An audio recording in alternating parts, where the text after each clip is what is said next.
Ang kwento natin sa video na ito ay tungkol sa cultivator na si Ran na pinilit mabuhay ng 3,000 taon dahil sa kagustuhan niyang maabot ang level ng Foundation Establishment Realm. Siya ang Grandmaster ng Kingming Sword Sect pero siya din ang may pinakamababang level dito. Isang araw habang naglilinis ang mga cultivator ng Kingming Sword Sect ay napansin ng isa sa kanila ang kakaiba sa spiritual pole at katapos ay dito na din biglang dumilim ang kalangitan.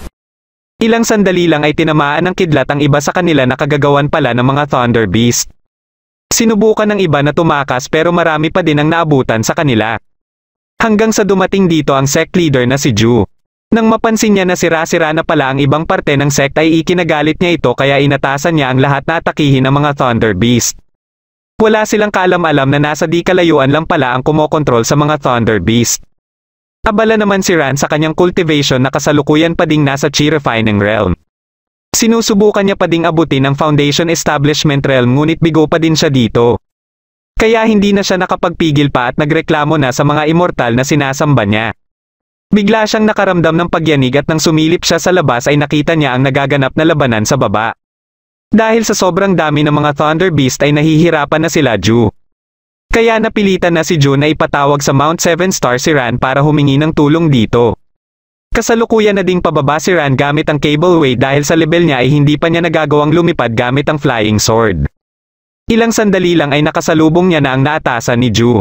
Hindi nito alam na ipinagbabawal pala niya sa Mount 7 Star ang paglipad dahil nakakainsulto ito sa kanya. Dahil dito ay kinuha niya ang flying sword nito at iniwan ito dito. Nang marinig ng mga Thunder Beast ang sipol ay kaagad itong nagsiatrasan. Katapos ay nakarinig sila Ju ng tumetawa at ito pala ay ang Supreme Elder ng Demon Sect na si Feng. Nagtaka si Ju na nandito ito dahil akala niya ay nasa Great Desolation pa ito para sa Immortal Test. Kaya sinabi ni Feng na tapos na umano siya sabay ipinakita ang pinagbago sa kanyang katawan. Katapos ay dito na din niya sinabi na gusto niyang makipaglaban kay Ran. Pero ayon kay Ju ay abala pa umano si Ran sa cultivation nito at maghanap na lang siya ng ibang makakalaban. Ayon naman kay Feng ay tapos niya na umanong kalabanin ng iba at sinadya niya talaga na ihuli ang Kingming Sword Sect dahil alam niya din na abala si Ran. Nang malaman ni Ju na ito pala ang nagpadala ng mga Thunder Beast ay nagalit siya dito at kaagad itong inatake. Bigla namang may kung anong nahulog kay Feng kaya inakala nito na surprise attack ito ni Ju. Ngunit ito pala ay si Ran kaya kaagad itong nilapitan ni Feng para ipagmayabang ang kanyang katawan. Katapos ay sinubukan niya na itong hamunan sa isang laban ngunit kaagad din siyang tinanggihan nito. Nang paalis na sana si Ran ay may nabanggit si Feng tungkol sa cultivation ni Ran ay ikinagalit naman nito kaya napilitan tuloy ito na makipaglaban. Hindi makapaniwala si Feng sa lakas at bilis na ipinapakita ni Ran. Dahil hindi siya makasabay dito ay nabugbog lang siya nito hanggang sa hindi niya na nakayanan pang makatayo. Pero natutuwa pa din siya sa pagpayag ni Ran na makipaglaban sa kanya. At bilang pasasalamat niya dito ay may regalo umano siya na makakatulong kay Ran na maabot ang Foundation Establishment Realm. Dahil dito ay kaagad siyang inimbitahan ni Ran na pumasok sa loob. Nang maipakita niya ito kay Ran ay hindi naman ito mabasa ni Ran. Sinabi niya dito na kinopya niya lang ito mula sa isang stone tablet nung nasa Great Desolation pa siya. Pero ayon kay Zuwei ng Blessedness Sect ay tungkol umano ito sa sekreto ng Foundation Establishment Realm. Sinabihan ni Ran si Ju na ipasalin ang nakasulat sa papel para malaman niya kung ano ang mga sinasabi dito. Kinagabihan habang nasa Kingming Ancestral Hall siya para mag-alay ay naramdaman niya na parang may pumasok. Ito pala ay siling ng Hades Realm at balak nito na sunduin na siya. Lagpas na pala sa 50 taon ang nakakaraan simula nung kumain siya ng everlasting longevity pill na siyang nagdagdag sa kanyang buhay kaya ngayon ay ubos na ang kanyang oras. At isa din sa rason bakit gusto ni Ling na sunduin na siya ay dahil ay popromote umano ito ng Immortal Emperor kung magawa nito na madala siya. Ngunit tumanggi pa din siya na sumama dito kaya napilitan na ito na puwersahin siya. Sinubukan niyang humingi ng dagdag na 10 araw pa para kumpletuhin ang kanyang cultivation sa Foundation Establishment Realm. Katapos ay pinuruhan niya na ito dahilan para tumilapon ito kaya pumayag na lang ito sa hinihingi niyang 10 araw. Kinabukasan ay binisita siya ni Ju para ibigay ang hinihingi niyang herbs. Katapos ay nakiusap na din siya dito na isabay na din sa pag-aayos ng mga nasirang gusali sa baba ang bubungan dito na nasira naman kagabi. Isang araw ay nagpahatid siya sa baba para bumili ng mga herbs na kailangan niya sa Everlasting Longevity Pill. Habang naglalakad na siya papunta sa Shangshan Kingdom ay hinarangan siya ng isang grupo ng mga kalalakihan. Gusto ng mga ito na bayaran niya umano muna ang mga ito kung gusto niyang makadaan dito. Pero dahil hindi man lang siya nagpapakita ng takot ay nagtaka ang mga ito. Kaya nainis na ang mga ito at nagpa siya na lang na iligpit siya. Ngunit bago pa makalapit ang mga ito sa kanya ay bigla namang may dumating dito para tulungan siya. Bagamat hindi ito isang cultivator na kagaya niya ay napansin niya na kaya nitong maabot ang chi refining realm sa pamamagitan ng pagpapalakas nito sa martial arts. Umatake din dito ang dalawa pang lalaki pero wala ding magawa ang mga ito hanggang sa pinabagsak na din ng martial artist ang mga ito. Dahil namangha si Ran sa ipinakita nitong martial arts skill ay nilapitan niya ito para tanungin sana kung saan ito natuto pero pinagsabihan lang siya nito na umuwi na umano dahil maraming zombie ang pakalat-kalat sa lugar. Katapos ay umalis na ito dahil manliligpit pa umano siya ng mga zombie. Matapos itong marinig ni Ran ay may naisip siyang plano kaya sinundan niya ito hanggang makarating ito sa kuweba na pinamumugaran ng mga zombie. Ilang sandali lang ay nagpakita na dito ang mga zombie na kaagad ding umatake sa martial artist. Sa dami ng mga zombie ay nahirapan itong makipaglaban hanggang sa mahawakan ito ng isang zombie. Ngunit bigla na lang may umatake sa zombie na ito na kagagawa ni Ran. Pagka-atake sa kanila ng iba pang zombie ay mabilis na hinawakan ni Ran ang martial artist para maiwasan nila ang mga ito. Matapos niyang bitawan ng martial artist ay dito niya na nilabanan ang mga zombie at madali lang niyang naubos ang mga ito. Namangha ang martial artist sa ipinakita niya kaya tinanong siya nito ng kanyang pangalan. Matapos niyang magpakilala ay nagpakilala naman ito sa pangalang Takani at inimbitahan siya nito na sumama papuntang Shangshan Kingdom para patulungin na kalabanin ang mga zombie dito. Nagpunta sila sa isang delight house dahil gusto ni Takani na makausap ang may-ari. Pagkapasok nila ay nalaman ni Ran na si Zuwei pala ang may-ari na kinikilala ding mangkukulam dito dahil naakit umano nito ang emperor ng Shangshan Kingdom. Gusto sana ni Ran na lumabas dahil ayaw niyang magpakita kay Zuwei pero naabutan na siya nito. Kaya habang lumalamon na siya ay ipinakilala niya na lang ang dalawa sa isa't isa.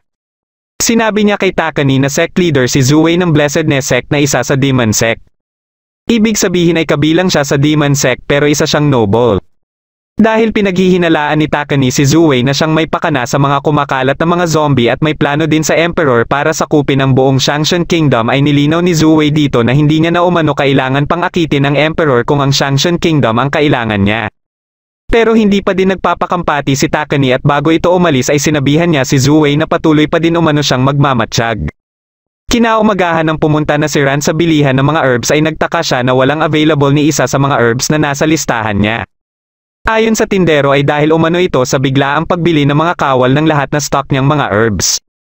Dumating dito ang dalawang kawal at tinanong ang tindero kung may bata din ba umano sa kanilang pamilya.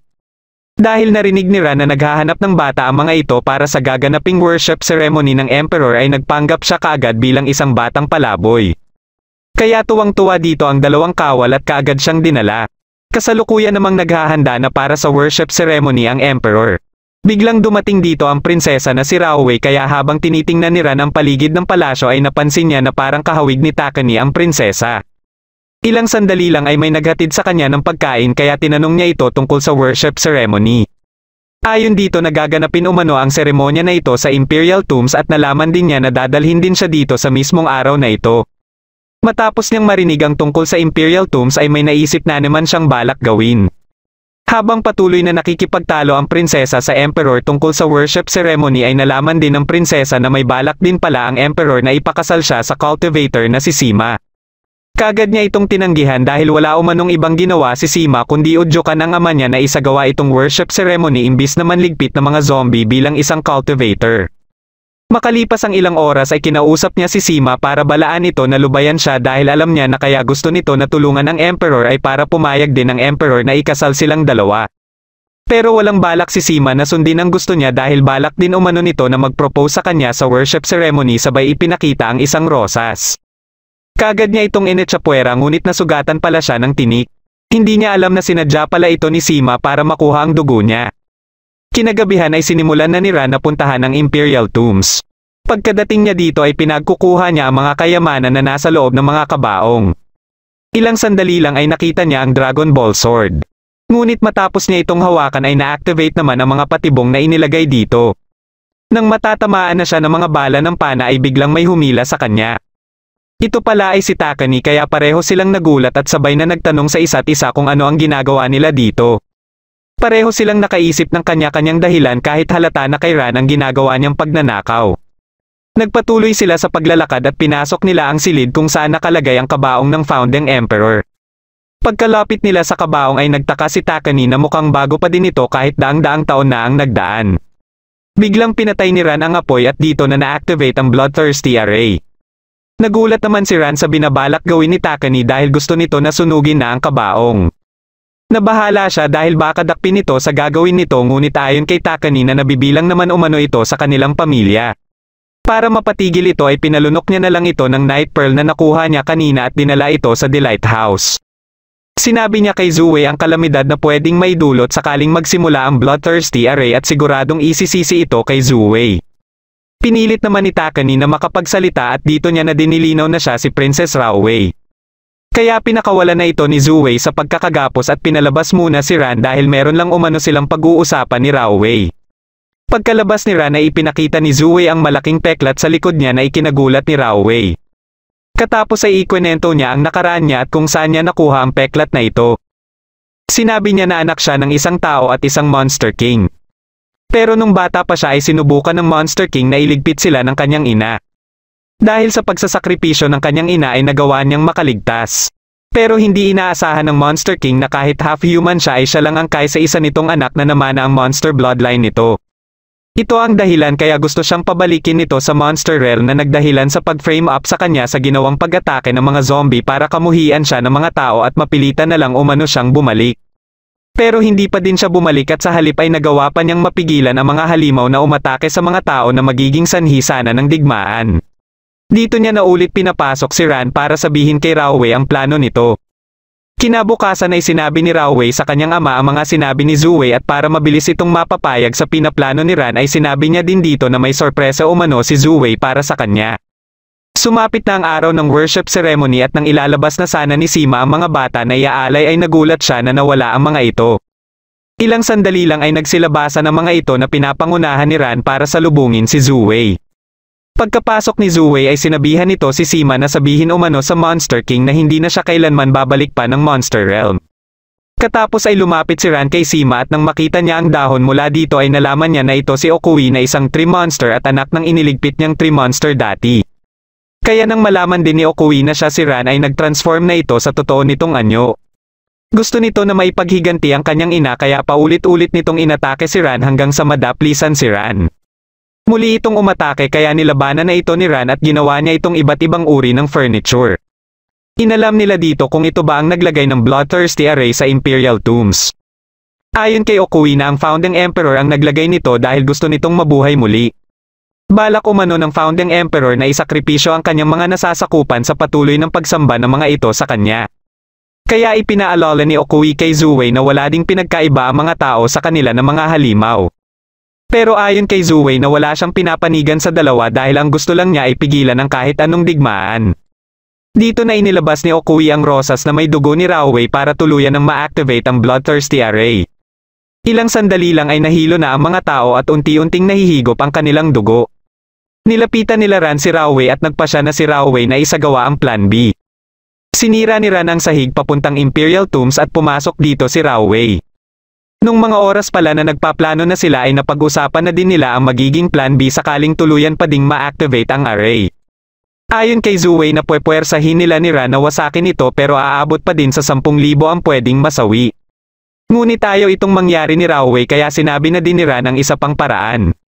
Dahil namana ni Raowei ang dugo ng Dragon Ball ay may kakayahan umano siyang wasakin ang array.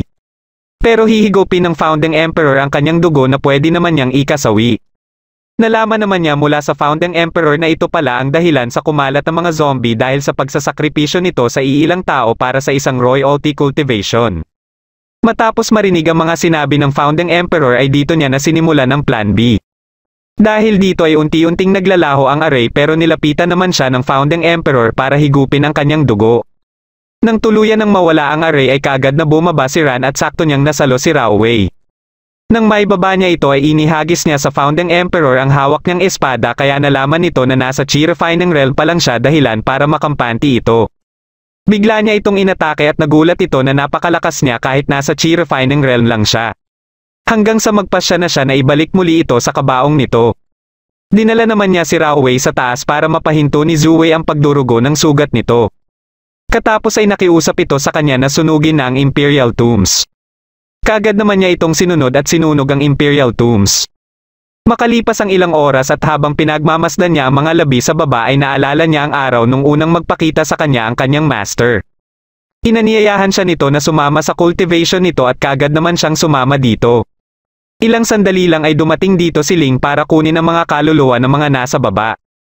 Habang nasa loob naman ng silid ni Raowei si Zuwei para pagalingin ang sugat ni Raowei ay natanong siya nito kung bakit napakalakas ni Ran kahit nasa Chi Refining Realm pa lang ito.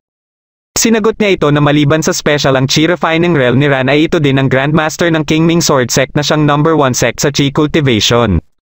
At isa din sa rason na special siya ay 3,000 taon na siyang nananatili sa Chi Refining Realm. Hindi man halata sa kanya pero respetado siya ng mga cultivators at mga demons bilang swordmaster at kung wala din siya ay baka magulo na ngayon ang cultivation realm. Dahil dito ay naisip ni Raowei na mag-apply bilang estudyante ni Ran. Kaya nang magkaharap ulit sila kasama na ang kanyang ama ay tumulong din ito na makiusap kay Ran para gawin siyang estudyante nito. Pero kahit anong sabihin nilang dalawa ay ayaw talaga ni Ran na tumanggap ng estudyante. Makalipas ang 2 araw ay muling bumalik si Ling para sunduin na si Ran. Pero dahil ayaw pa ding sumama ni Ran ay pinipuwersa na siya nito. Matapos niya itong mapuruhan ay inakala niya na nakaligtas na siya pero muli itong bumalik. Kumapit na lang siya sa sanga ng puno para hindi siya mahila nito hanggang sa may naghagis sa kanya ng everlasting longevity pill dahilan para madagdagan ng 5 taon ang buhay niya. Galing pala ito kay Zuwei kaya wala nang nagawa pa dito si Ling. Makalipas ang ilang araw ay bumisita sa Kingming Sword Sect si Raowei para muling makiusap kay Ran na gawin siyang estudyante nito. Nakaharap niya dito si Ju pero sinabi nito sa kanya na hindi umano ito makakapagdesisyon para kay Ran. Hanggang sa mabanggit nito ang kasalukuyang kalagayan ng sect matapos umano silang atakihin ng mga Thunder Beast. Nakuha naman kaagad ni Raowei ang gustong iparating ni Ju kaya nangako siya na magpapadala siya dito ng 10,000 taels of silver kinabukasan din na ikinatuwa naman ni Ju. Dahil dito ay kaagad nitong pinasakay si Raowei sa flying sword at pupuntahan umano nila si Ran. Pagkadating nila sa taas ay nalaman kaagad ni Ran kung ano ang ginawa ni Ju. Kaya kaagad na ibinigay ni Ju ang pinasali ni Ran para hindi siya mapagalitan nito. Habang binabasa ito ni Ran ay nagpasya na din si Ju na bumalik sa baba. Iniwan nito si Raowei kaya wala nang nagawa pa si Ran kundi panatilihin muna ito dito. Kinagabihan habang binabasa ni Ran ang iniabot kanina ni Ju ay hindi pa din niya ito mabasa ng maayos. Bigla itong binasa ni Raowei kaya nagulat siya na kaya din pala nitong basahin ang mga nakasulat dito. Dahil dito ay naging maganda na ang pakikitungo niya dito para matulungan siya nito. Kinabukasan ay sinimulan na itong isali ni Raowei pero hindi niya muna ito sinabi kay Ran. Estratehiya pala niya ito para mapilitan si Ran na gawin siyang estudyante nito. Dahil dito ay matagumpay niya itong napapayag sa kanyang gusto. Kaagad niyang sinimulan ang pagsalin at makalipas ang ilang oras ay nakumpleto niya na ito. Ngunit dahil hindi maintindihan ni Ran ang kanyang sulat kamay ay sinabi niya na lang ito. Ayon umano dito na ang stone tablet na ito ay nagtatala sa pagkakaroon ng Land Immortal. Nakalagay din dito na nakatira ito sa lupa at kaya tinawag siyang Land Immortal ay dahil malaya siya sa buhay at kamatayan. Dahil walang nakalagay dito tungkol sa Foundation Establishment Realm ay naisip ni Ran na posibleng hindi nakopya ni Fang ang lahat na nakasulat sa stone tablet. Dahil dito ay nagpasya siya na puntahan ng Great Desolation para siya na mismo ang kokopya dito. Isinama din nila si Fang dahil ito ang may alam sa eksaktong lokasyon ng stone tablet. Gamit ang flying sword nito ay kaagad silang umalis papuntang Great Desolation. Habang nasa biyahe sila ay may mga nakasalubong silang iba't ibang klase na mga halimaw na mabilis lang din nilang natatalo. Makalipas ang ilang oras ay nakarating na din sila sa Great Desolation. Nang makita ni Fang ang eksaktong lokasyon kung saan niya nakita ang stone tablet ay bumaba na sila. Pero wala silang makitang stone tablet dito kaya naisip ni Ran na baka nagkamali na naman si Fang katulad ng nangyari sa kanila dati. May nilapitan naman si Raowei na kung anong parang mga mata na gumagalaw kaya nang mapansin siya nila Ran ay mabilis siyang iniligtas nito dahil isa pala itong halimaw at kaagad din itong iniligpit ni Fang. Pinagaling ni Ran ang sugat na natamo ni Raowei pero nang tumulo ang dugo nito sa buhangin ay may na-activate dito na magic circle at dito na lumitaw ang stone tablet. Napansin naman ni Fang na parang mas lumaki ito kumpara nung una niya itong nakita. Nilapitan ito ni Ran para basahin pero nung malagyan ito ng kanyang dugo ay nagliwanag ito sabay nakaramdam ulit sila ng pagyanig kaya mabilis siyang kinuha ni Ran at tumakbo sila palayo. Matapos ang pagkabiyak ng lupa ay nagulat sila nang makita ang isang ancient city na lumitaw mula dito. Pinasok nila ito at habang naglalakad na sila sa loob ay nakakaramdam naman ng takot si Fang dahil parang nakakarinig sila ng boses ng mga tao pero hindi nila ito nakikita. Ayon naman kay Raowei na nabasa niya umano kanina sa stone tablet na magaling sa spatial skill itong Land Immortal. Bigla namang dumilim ang kalangitan at narinig nila ang tunog ng kampana. Napansin naman ni Ran na wala na si Raowei sa likod ni Fang at nakita nila ito na naglalakad na sa kanilang unahan. Mabilis itong nilapitan ni Ran para pigilan pero dahil hindi pa din ito nagpapigil ay ginamit niya na ang kanyang espada para kontrahin ang tunog ng kampana. Dito na nawala ng malay si Raowei at kaagad itong kinarga ni Ran para makaalis na sila dito. Nang makalabas na sila ay nakiusap si Ran kay Fang na ilayo muna dito si Raowei dahil kukopyahin niya umano muna ang lahat na nakasulat sa stone tablet. Kaagad siyang nag-umpisa sa pagkopya ngunit unti-unti namang bumabalik na sa paglubog ang stone tablet. Kaya binilisan niya na ang pagkopya at matagumpay niya din itong nakopya lahat bago pa ito tuluyang lumubog. Katapos ay sumakay na din siya at bumalik na sila sa Kingming Sword Sect. Ngunit wala silang kaalam-alam na may na-activate na magic circle sa kanilang nadadaanan dahil sa dugo mula kay Raowei. Pagkadating nila ng Mount 7 Star ay naisip ni Ran na baka may kinalaman ang bloodline ng Dragon Ball sa mga natuklasan nila kanina. Nang makarating naman sa isang puno ang dugo na nalaglag mula kay Raowei ay lumitaw din dito ang Ancient City. Kaya nang may napadaan na 2 tao dito ay nagulat sila sa kanilang nakita at kaagad na bumalik para maipaalam ito sa mga opisyal. Nasa loob naman ng syudad na ito ang Prince of Land Immortal. Isang araw ay sinimulan na ni Ran ang pagtuturo kay Raowei. Ipinakita niya dito kung paano niya pabalikin sa taas ang tubig sa talon. Nang sinubukan ito ni Raowei sa unang pagkakataon ay hindi niya halos napagalaw ang tubig. Pero nang inulit niya ito ng ilang beses ay nagulat na lang si Ran na matagumpay niya kaagad itong nagawa kaya napaisip na lang din si Ran na nakakamangha talaga ang dugo ng Dragon Ball. Hindi lang pagpapabalik ng tubig ang nagagawa niya dahil may iba't ibang estilo na din siyang nalilikha. Samantala sa Forjang Mansion o sa Forjang Sect naman ay sinabihan ni Elder Leo ang kanilang sect leader na si Lian na humihingi umano ng backup ang Emperor ng Dungling Kingdom.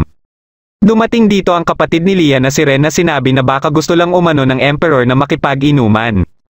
Pero ayon kay Elder Leo na kaya humihingi ito ng backup ay dahil sa biglaang paglitaw ng Ancient City sa hilagang bahagi na teritoryo ng Dungling Kingdom.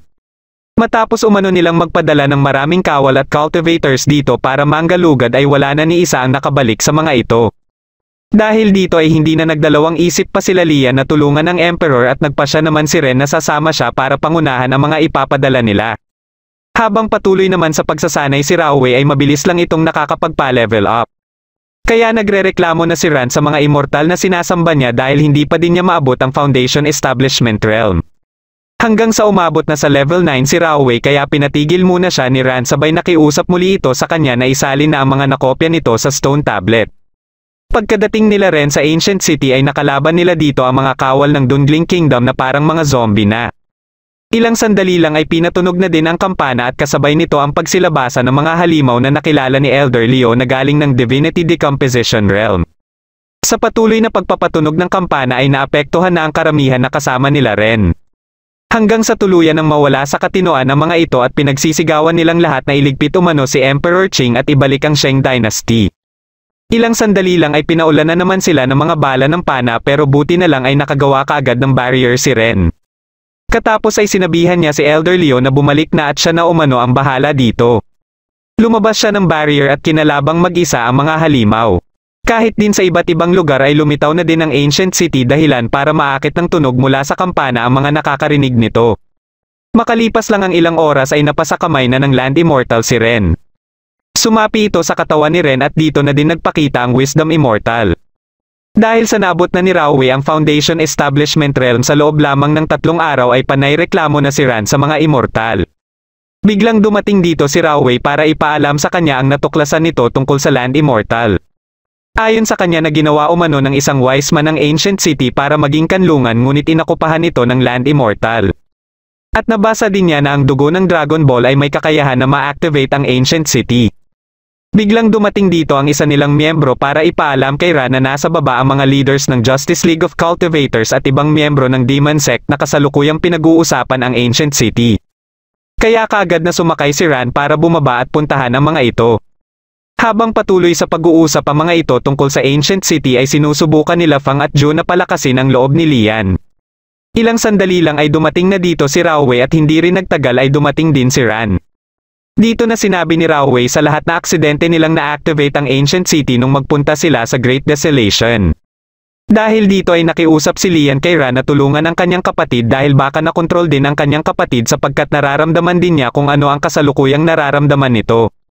Nangako naman si Ran na gagawa siya ng paraan at habang hinahanap ni Rauwei ang posibilidad na kasalukuyang kinaroroonan ng Ancient City ay may bigla siyang natuklasan. Ayon sa kanya ay nasa sentro umano ng array ang lokasyon ng Ancient City. Binutasan nila ang array at inilawan nila ito habang nasa taas ng mapa para makita ang eksaktong tinutumbok ng sentro. Kagad nila itong pinuntahan at sakto nga ang tinuturo sa array. Pumasok dito si Ran at naiwan naman sa labas ang iba para maging backup niya sakaling may labanan na mangyari. Habang naghihintay sila ay napag-usapan na din nila si Ran. Nalaman ng estudyante ni Fang na si Jin kung gaano kalakas si Ran kaya nagreklamo ito sa kanyang master kung bakit umano hindi siya nito ipinakilala kay Ran. Katapos ay nilapitan nito si Rauwei para magtanong kung tumatanggap pa ba ng estudyante si Ran dahil balak niya sanang maging estudyante nito. Makalipas ang ilang minuto ng paghahanap ni Ran kay Ren ay nagsilabasan na din ang mga kalaban na siyang mga miyembro ng Forging Sect.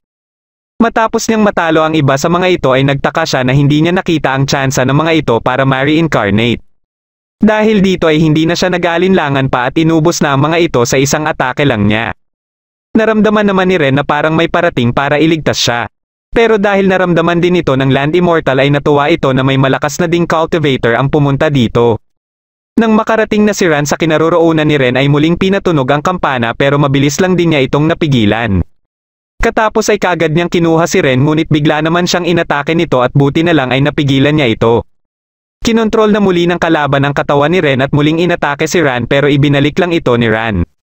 Nalaman nito na nasa Chi Refining Realm pa lang si Ran pero hindi ito makapaniwala sa lakas na taglay ni Ran. Nagpa siya muna ito na umatras kaya mabilis na inihagis ni Ran ang kanyang espada dito at kaagad na bumalik sa kinaroroonan nila Rauwei.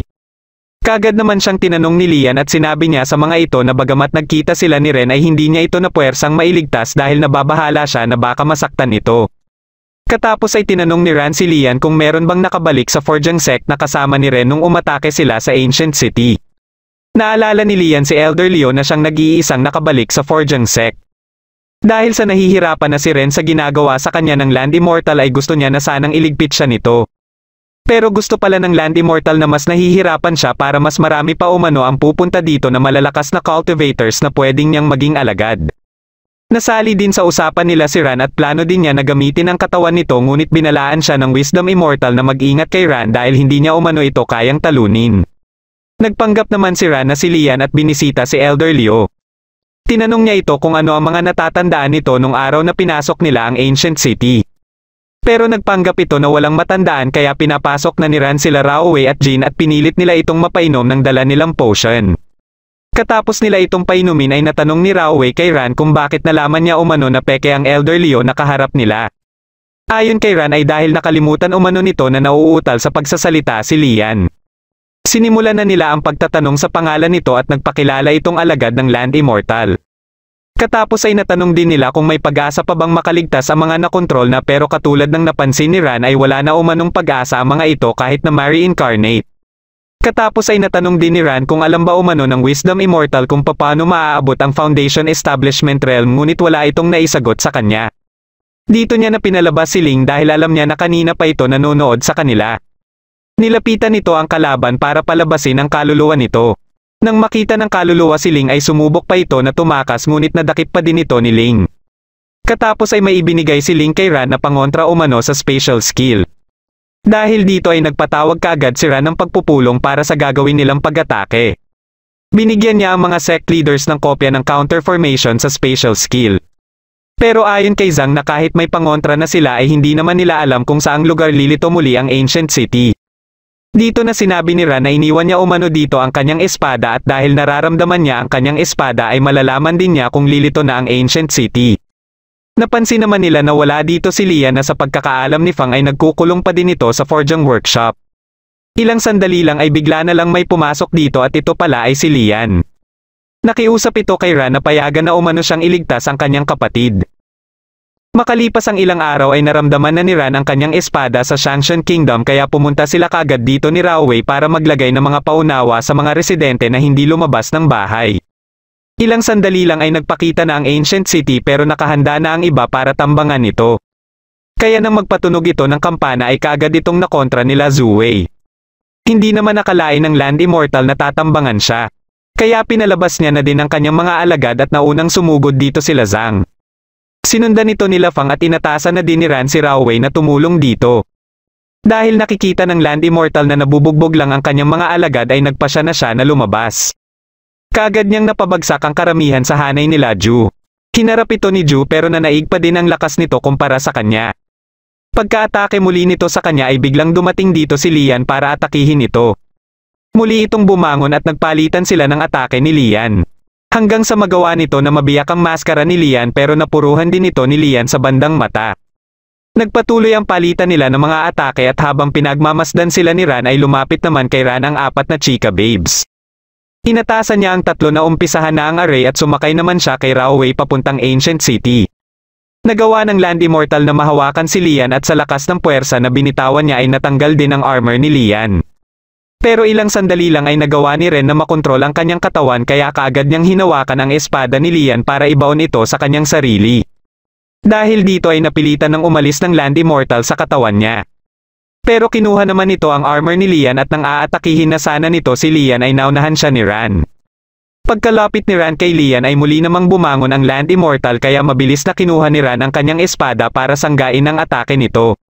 Katapos ay tinanong niya ito kung nasaan ang Wisdom Immortal. Ayon dito na kung gusto niya umanong makita ang Wisdom Immortal ay kailangan niya munang ibigay ang kanyang katawan. Dahil dito ay nilabanan na lang ito ni Ran at sa ipinapakita niya ay napaisip ulit ang Land Immortal kung paano nangyari na sobrang lakas niya. Napansin naman niya na bumaluktod na ang kanyang espada kaya dali-dali niyang nilapitan si Lian para tanungin ito kung may kahinaan ba umano ang armor nito. Nang sabihin ito sa kanya ni Lian ay hiniram niya ang espada nito. Nakita nila ang kalaban na sinusubukang gamitin ang kanyang spatial skill pero hindi niya ito magawa dahil sa spatial counter formation.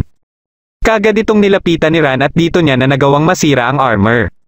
Pero ilang sandali lang ay lumabas naman mula sa maitim na kolapan ang sinasabing totoong mansyon ng Wisdom Immortal.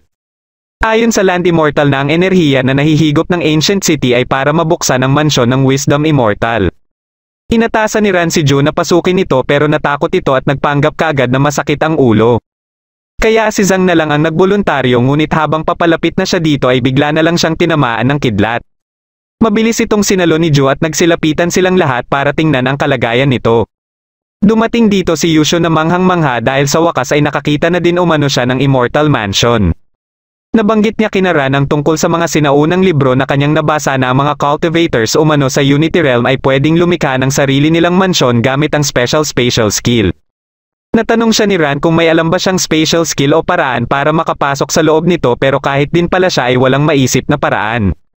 Dahil dito ay inatasan na lang ni Ran ang ibang cultivators na maiwan dito para magbantay at sinabihan din niya ang mga leader na bumalik muna ng Kingming Sword Sect para pag-usapan dito ang mga susunod nilang hakbang.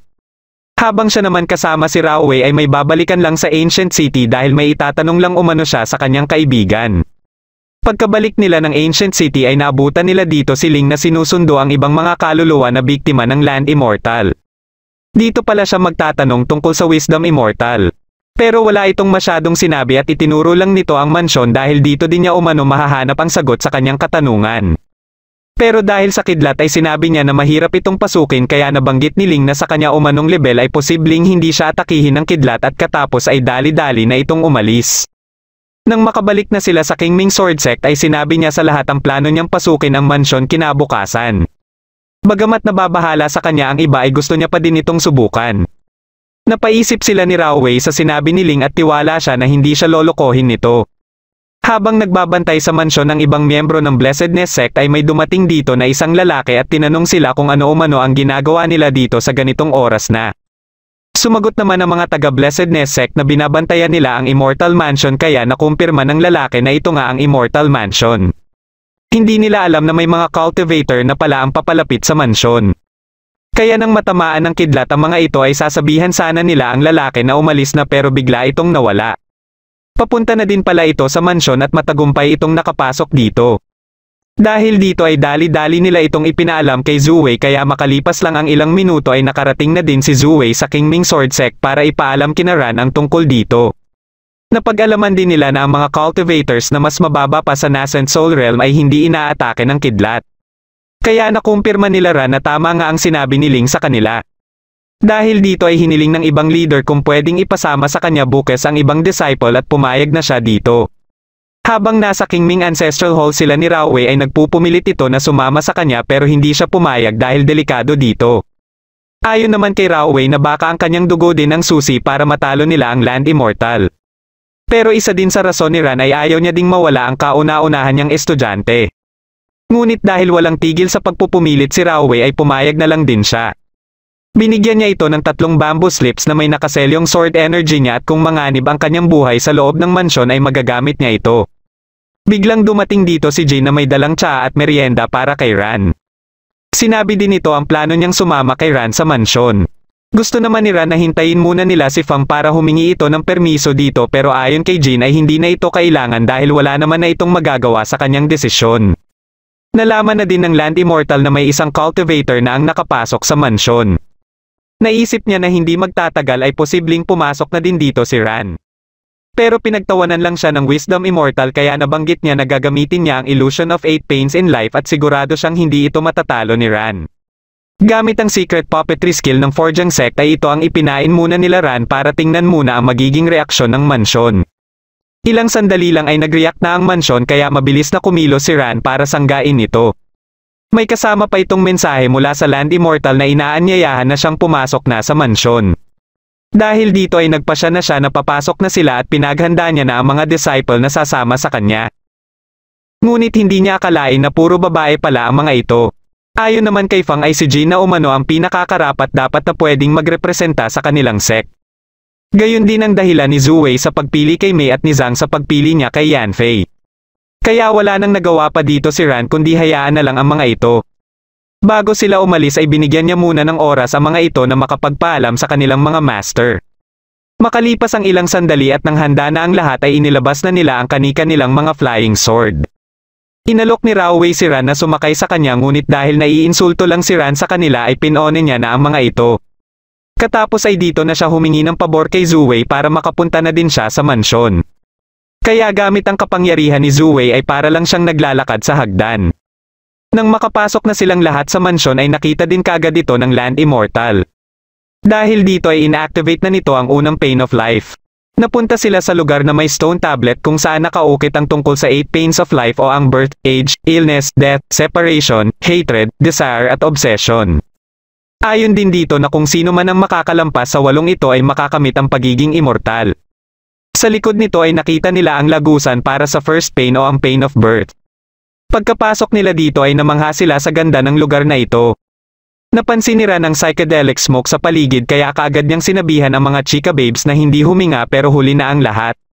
Dahil sa psychedelic smoke na nalanghap ng mga ito ay napasok silang lahat sa ilusyon na pare-pareho silang may gusto kay Ran.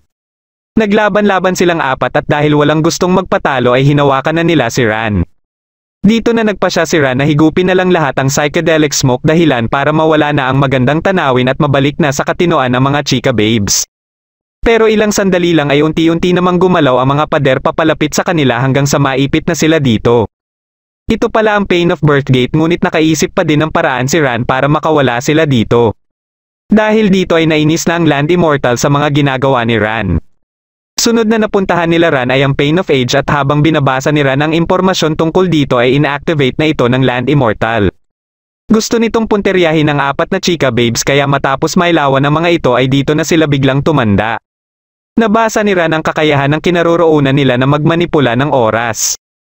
At nang sasabihin niya na sana ito kina Rao Wei ay nagulat na lang siya na mga matatanda na ang mga ito. Pinagtawanan nila ang isa't isa hanggang sa mapagtanto nila na pare-pareho pala silang lahat na tumanda na. Sinubukan ni Ran na patahanin ang mga ito sa pamamagitan ng mga magagandang salita ngunit hindi ito umubra at napagalitan pa siya ng mga ito. Tuwang-tuwa ang Land Immortal sa kanyang nasisilayan at susubukan naman niyang patandain din si Ran. Ngunit kahit na tapat na kay Ran ang ilaw ay hindi pa din siya tumatanda. Hindi makapaniwala dito ang Land Immortal kaya tinanong nito ang Wisdom Immortal kung ano ang rason bakit hindi tumanda si Ran. Bagamat alam ng Wisdom Immortal ang kasagutan dito ay hindi niya pa din ito sinabi sa Land Immortal kaya nagalit ito sa kanya at inihagis siya sa pader. Habang patuloy sa paglalakad sila Ran ay kaagad namang napagod sila Rauwei. Hanggang sa makatulog na ang mga ito kaya binuhat na lang ni Ran ang mga ito. Nang makarating sila sa sumunod na silid ay hindi na din nakayanin ni Ran ang bigat nila Rauwei. Pero dito na din bumalik sa normal na anyo ang mga ito. Katapos ay dito na din nila napansin ang naggagandahang mga bulaklak dito. Pero dahil napansin muli ni Ran na naglalabas ng hindi karaniwang amoy ang mga ito ay kaagad niyang sinabihan sila Rauwei na protektahan ang kanilang sarili ng kanilang spiritual energy. Kasalukuyan na pala silang nasa pangatlong pain of life o ang pain of illness. Nagpatuloy sila sa paglalakad pero ilang sandali lang ay nagsimula na ang mga bulaklak na higupin ang kanilang spiritual energy na ginawa nilang proteksyon sa kanilang sarili. Matapos itong mapansin ni Ran ay dito na nagsimulang mahirapang huminga si Rauwei. Unti-unti nang nauubos ang kanilang spiritual energy kaya pati sila Mei at ang iba ay natamaan na din ng iba't ibang klase ng sakit. Dahil dito ay mabilis na lumikha ng barrier si Ran para maprotektahan ang apat na chika babes at mabigyan ang mga ito ng oras na makapag-ipon ng kanilang spiritual energy. Katapos ay pinagpuputol naman niya ang mga bulaklak para hindi na makahigop pa ng spiritual energy ang mga ito. Ngunit hindi ito umubra dahil nagpatuloy pa din sa paghigop ang mga ito hanggang pati ang barrier na nilikha niya ay unti-unti na ding nawawala. Nang tuluyan na itong mawala ay kaagad din siyang lumikha ulit ng barrier. Nakaisip siya ng paraan pero bago niya ito gawin ay pinagpuputol niya muna ulit ang mga bulaklak. Katapos ay dito na siya nagpalabas ng napakadaming spiritual energy. Sa sobrang dami nito ay hindi na nakayanin pa ng mga bulaklak na higupin ito hanggang sa kusa na lang silang sumabog. Kaya ilang sandali lang ang makalipas ay wala na ni isa ang natira sa mga ito at nawala na din ang mga sakit ng mga chika babes. Nahiya naman si Yanfei kaya lumayo muna ito para magbihis. Dahil sobrang daming spiritual energy ang nailabas ni Ran ay natanong siya ni Rauwei kung anong level na umano siya sa Chi Refining Realm. Base naman sa natatandaan niya ay baka nasa 66,660 level na siya dito. Pinagtatawa na naman ng Wisdom Immortal ang Land Immortal dahil hindi umuubra kay Ran ang mga plano nito. Dagdag pa niya na kung sakaling makalampas ng Pain of Death si Ran ay hindi niya na ito magagawang mailigpit pa. Nang makarating sila Ran sa Pain of Death ay alam na ni Ran kung saan papunta ang gate na nasa harapan nila. Gate pala ito papuntang Hades Realm na ayaw niya sanang puntahan. Pagkapasok nila dito ay natanong ng Land Immortal ang Wisdom Immortal kung bakit hindi niya makita ang loob. Ayon sa Wisdom Immortal ay hindi niya umano nilikha ang Hades Realm at tanging gate papasok at palabas lang ang ginawa niya dito. Namamangha naman sila Rauwei sa ganda ng Hades Realm dahil hindi ito ang inaasahan nila. Ilang sandali lang ay dumating na dito si Ling na nagtataka bakit pumunta si Ran dito dahil kahit ilang beses niya na itong inimbitahan dito ay hindi ito pumayag.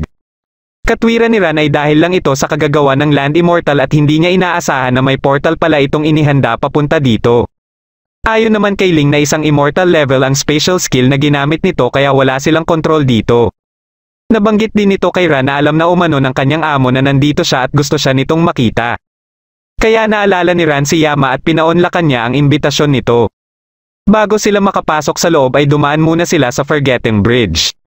Sa tulay na ito pinapainom ang mga kaluluwa ng special soup na may kakayahan na kalimutan ng uminom ang kanyang nakaraan. Dahil mga bisita lang sila dito ay tanging hindi magagandang nakaraan lang nila ang iniligay ng babae. Nagreklamo naman si Ran dahil sobrang dami ng kailangan niyang inumin. Ngunit ayon sa babae ay isang batsa lang ito dahil madami pang nakastock para sa kanya. Nang tiningnan nila Rauwei ang special soup na ibinigay kay Ran ay nakita nila dito ang mga kabiguan nito na maabot ang Foundation Establishment Realm. Matapos nila dito ay nagpatuloy na sila papunta sa kinaroroonan ni Yama. Pagkadating nila dito ay wala silang gaanong ginawa kundi magpakasaya lang. Kaya makalipas lang ang ilang minuto ay hindi makapaniwala ang Land Immortal na papalabas na ng Hades Realm sila Ran. Alam na pala ng Wisdom Immortal sa umpisa pa lang na walang magiging problema dito si Ran. Kaya galit na naman ang Land Immortal at inactivate kaagad ang susunod na Pain of Life. Napunta sila Ran dito at nang binasa ni Ran ang tungkol sa susunod na pain ay nagtaka siya na pinagsama-sama ang tatlong Pain of Life hanggang sa 7th Pain. Simula ito sa 5th pain na hatred, 6th pain na desire at ang 7th pain na obsession. Pagkalingon niya sa kanyang likuran ay nagulat na lang siya na wala na dito ang apat na chika babes. Katapos ay pinakitaan siya ng kanyang nakaraan nung kasama pa niya ang kanyang master. Sumunod naman ay nung araw na iniwan siya ng kanyang mga magulang. At ang huli na ipinakita sa kanya ay ang libro ng Foundation Establishment. Kasalukuyan din palang sinusubukan sila Raoway at pinapakitaan din ng mga hindi magaganda para subukan ang kanilang kalooban. Ipinakita kay May ay yung mga araw na pinagkakaisahan siya ng kanyang mga kasamahan. Tuwang-tuwa naman si Jean sa ipinapakita sa kanya dahil namamangha umano sa kanya si Ran habang nagpapakitang gilas siya. At ang ipinapakita naman kay Yanfei ay ang pagpapahinto na sa kanya ni Zhang na maging mandirigma. Ngunit pare-pareho silang hindi nagpadala sa mga ito at isa-isang sinira ang mga ipinapakita sa kanila. Dahil dito ay wala ni isa ang nabiktima sa kanila kaya galit na galit ang Land Immortal na wala siyang nauto. Ngunit may inihanda pa pala siyang iba kaya ilang sandali lang ay biglang nagtipon-tipon ng mga binasag nila at naging inner demon. Inatake sila nito kaya mabilis na lumikha si Ran ng barrier mula sa bamboo sleep. Pero dahil hindi rin magtatagal ay mababasag na din ang barrier kaya binigyan niya ng tig-iisang bamboo sleep ang mga chika babes. Balak niya na magsilbing depensa muna nila ito habang nilalabanan niya ang inner demon. Nang magkahiwa-hiwalay na sila ay sinundan ng inner demon si Raoway pero madali itong nakalikha ng barrier. Dito na sinamantala ni Ran ang pagkakataon at madali niyang natalo ang inner demon. Napansin niya ang kulay dilaw na nalaglag mula dito at nang pinulot niya ito ay isa pala itong moonstone. Pagkalapit sa kanya ng apat na chika babes ay nakiusap siya sa mga ito na magpalabas ng kanilang mga inner demon. Habang namumroblema na ang Land Immortal ay patawa-tawa lang ang Wisdom Immortal. Nagugustuhan nito si Ran dahil napapasakit umano nito ang ulo ng Land Immortal.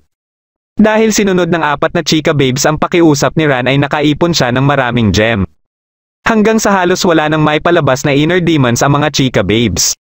Pero dahil sa pagpupumilit ni Yanfei ay nakapagpalabas pa siya at kaagad din itong nilabanan ni Ran. Ilang sandali lang ay may napalabas din si Jean na hindi nito alam. Buti na lang ay nakita ito ni Raoway kaya nailigtas niya si Jean. Mabilis naman itong iniligpit ni Yanfei pero nagtaka siya na hindi ito naging gem at nang dinilaan nito ang dugo ni Raoway ay mas lumaki pa ito. Naisip kaagad ni Raoway na baka dahil ito sa kanyang dugo at pagkaatake nito sa kanila ay dito na tumulong si Ran. Nang mapansin ni Ran ang sugat ni Raoway ay naisip din niya kaagad ang dahilan sa biglaang paglaki ng inner demon. Nilabanan niya ito at kahit napakalakas na nito ay hindi pa din ito umubra sa kanya. Nang matalo niya na ito ay ibinigay niya kay Raoway ang image storing stone para makuhanan ng imahe ang buong lugar dahil pagkalabas nila dito ay ipapatingin nila ito kay Yushu. Habang ginagawa na ni Raoway ang utos sa kanya ni Ran ay napaisip na din ang Land Immortal kung siya ba ang descendant ng Dragon Ball bloodline. At kung gayon man ay sisiguraguhin niya din na masasawi ito dito. Samantala sa The Lighthouse ay nakipag-inuman na si Fang kay Zuwei dahil ilang buwan na ang nakakalipas ay hindi pa din nakakabalik sila Ran at nag-aalala na ito kay Jean. Nang makatulog ito ay naramdaman ni Zuwei na nasa labas si Chloe kaya pinapasok niya ito. Ipinaalam nito sa kanya na nasawi na umano ang Monster King o ang kanyang ama.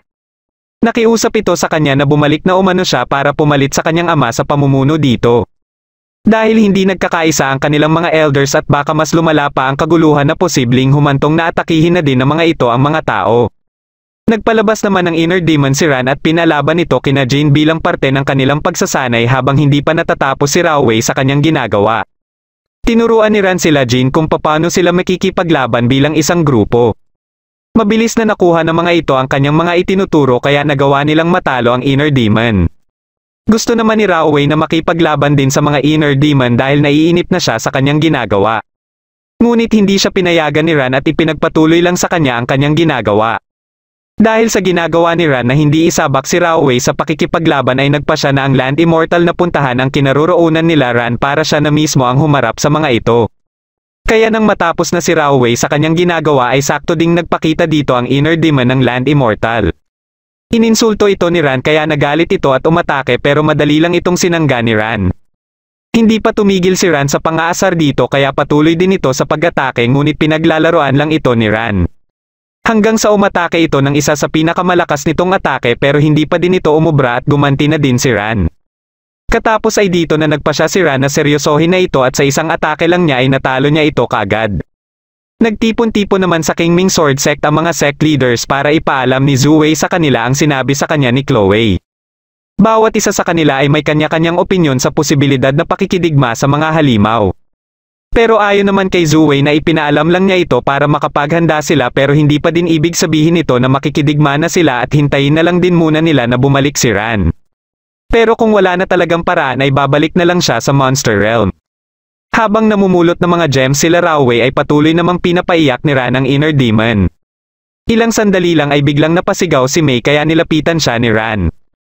Ayon sa kanya na posibleng may nangyayaring hindi maganda sa labas dahil naramdaman niya na nabasag ang message jade ni Zhu Wei.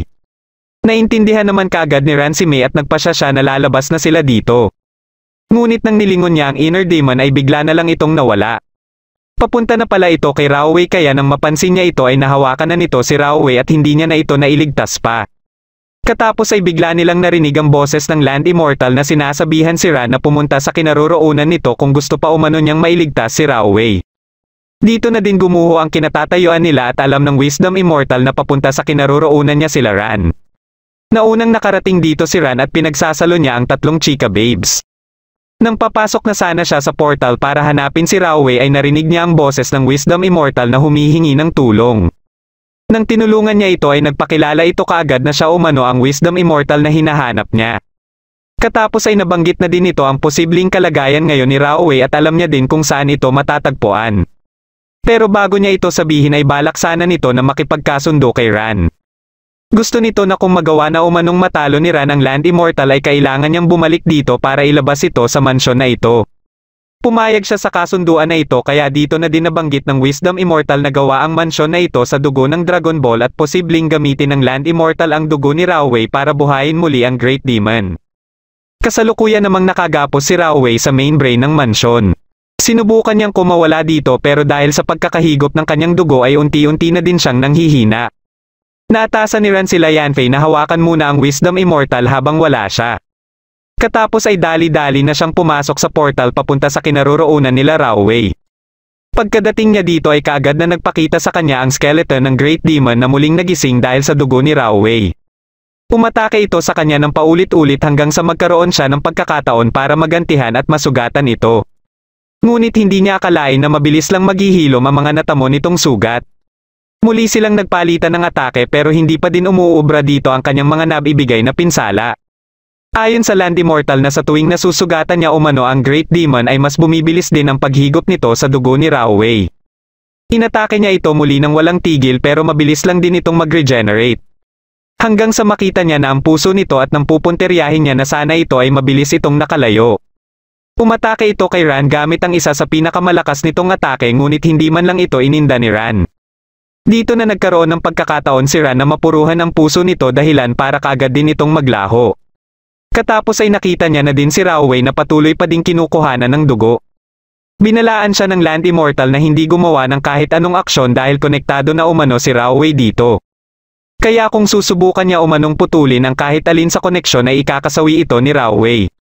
Hindi akalain ng Wisdom Immortal na plano pala ng Land Immortal na i-activate ang buong mansyon sa pamamagitan ng dugo ni Rawei. Ayon sa kanya na sa una ay akala lang umano niya na gagamitin lang ng Prince of Land Immortal ang dugo ni Rawei para buhayin muli ang skeleton ng Great Demon. Pero dahil alam na nito na hindi nito magagawang manalo kay Ran ay kinonekta na lang nito ang tatlo niyang kaluluwa kay Rawei. Ibig sabihin lang nito ay susubukan na nitong i-activate at kontrolin ang buong mansyon. Subalit ang problema dito ay siguradong mauubos lahat ang dugo ni Rawei. Sinabihan ng Land Immortal si Ran na kung ibibigay umano ni Ran ang kanyang katawan ay papakawalan niya na si Rawei. Pumayag si Ran sa kagustuhan nito na kunin ang kanyang katawan pero hindi naman sumang-ayon dito si Ran. Kaya muling ipinaalala ni Ran kay Rawei ang ibinigay niya dito bago sila pumasok dito. Dito na naalala ni Rawei ang mga bamboo slips na gustong ipagamit sa kanya sakaling manganib ang kanyang buhay. Nang makapaghanda na si Ran ay lumapit na sa kanya ang dalawang kaluluwa ng Land Immortal para simulan na ang pagkuha sa kanyang katawan. Ngunit bago pa makapasok ang mga ito sa katawan niya ay bigla niyang dinakip ang mga ito. Plano niya pala na madakip ang kahit dalawa sa kaluluwa nito dahil alam niya na kayang-kaya na ni Rawei na iligpit ang isang kaluluwa nito. Nang ililigpit niya na ang dalawang kaluluwa ay dito na din siya nagbigay ng hudyat kay Rawei na gamitin ang bamboo slip. Sa sobrang lakas ng kapangyarihan na pinakawalan niya at kasama ang kapangyarihan mula sa bamboo slip ay nasira nito ang main brain ng mansyon na labis namang ikinalungkot ng Wisdom Immortal. Nang mailigtas na ni Ran si Rawei ay kaagad din silang bumalik sa kinaroroonan nila Jin. Nang makarating na sila dito ay napansin niya na parang matamlay ang hitsura ng Wisdom Immortal. Nilapitan niya ito para mai-teleport na sila sa labas pero ayon dito na wala na umanong silbi kahit pa lumabas sila dahil masasawi lang din silang lahat. Dahil sa pagsira ni Ran ng main brain ay sinira na din umano niya ang core ng mansyon kaya hindi rin magtatagal ay mawawasak na din ang mansyon. Ibig sabihin lang nito ay posibleng masawi ang lahat na nasa labas na sakop ng radius ng 100 milya. Kaya habang nagpupulong pa sila Zhu Wei ay ipinaalam sa kanila ng isang tauhan ni Zhang ang nangyayari sa Shangshan Kingdom. Dahil dito ay kagad silang tumungo sa Shangshan Kingdom na kasalukuyan ang nagkakagulo dahil sa mga nagsisibagsakang mga debris galing sa mansyon. Pinulot ni Ran ang Wisdom Immortal at sinabihan nito na teleport na sila sa labas na kaagad naman nitong sinunod. Sa patuloy na pagbagsak ng mga debris ay hindi na ito nakayanin pang pigilan ng nilikha nilang barrier dahilan para dumiretso ang ibang debris sa ibang cultivator. Dahil dito ay nagpasya na si Fang na paalisin na dito sila Zhu Wei at siya na umano ang bahala sa pagpigil dito. Biglang dumating dito sila Ran kaya nabuhayan muli sila ng pag-asa. Matapos niyang makita ang sitwasyon sa taas ay sinabihan niya ang lahat na lumayo na dito at pinahawak niya muna kay Zhu ang Wisdom Immortal. Nang siya na lang ang natira dito ay ginamit niya na ang kanyang enerhiya para subukan na higupin ang buong mansyon. Habang pinapanood siya ng iba ay bakas sa mukha ng mga ito ang pagkabahala sa kanyang ginagawa. Pero ilang sandali lang ang makalipas ay matagumpay niya itong nahigop lahat at nailigtas ang buong Shangshan Kingdom. Makalipas ang ilang araw ay nagising na din si Rao Wei. Nandito din pala si Jin kaya naikwento nito kaagad sa kanya kung ano ang nangyari sa Shangshan Kingdom na ikinabahala niya. Pero kaagad ding sinabi ni Jin na wala na siyang dapat ipag-alala dahil iniligtas ni Ran ang Shangshan Kingdom. Kasalukuyan namang kinakausap ni Ran ang Wisdom Immortal para tanungin na ito kung maaabot niya ba umano ang Foundation Establishment Realm. Ayon naman sa Wisdom Immortal ay maaabot niya umano ito kaya tuwang-tuwa siya nang marinig ito. Ngunit nang tinanong niya na ito kung paano ay hindi din pala nito alam ang sagot. Dagdag pa nito na posibleng isa siyang cultivator na may immortal envy. Ibig sabihin ay tinataglay niya ang isang malakas na kapangyarihan na nagdadahilan para kainggitan siya ng mga immortal. Dahil ang mga kagaya niya ay isang uri ng tao na may walang hangganan na energy center at wala ding limitasyon na kapangyarihan. Bagamat hindi niya alam kung paano mararating ni Ran ang Foundation Establishment Realm ay nakita niya umano sa isang sinaunang Muriels ang kauna-unahang cultivator na may immortal envy din at may hinala siya na nagawa nitong malampasan ang Chi Refining Realm.